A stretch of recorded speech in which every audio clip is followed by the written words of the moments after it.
اگر مال غنیمت آسانی سے حاصل ہونے والا اور سفر بھی ہلکا ہوتا تو یہ تمہارے ساتھ شوق سے چل دیتے، لیکن مسافت ان کو دور دراز نظر آئی تو عذر کریں گے، اور اللہ کی قسمیں کھائیں گے کہ اگر ہم طاقت رکھتے تو آپ کے ساتھ ضرور نکل پڑتے۔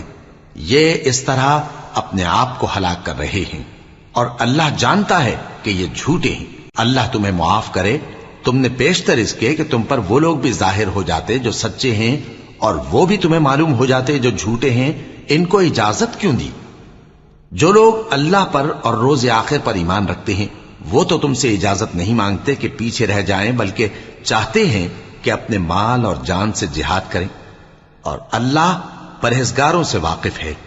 اجازت وہی لوگ مانگتے ہیں جو اللہ پر اور روز آخر پر ایمان نہیں رکھتے اور ان کے دل شک میں پڑے ہوئے ہیں، سو وہ اپنے شک میں ڈاواں ڈول ہو رہی ہیں۔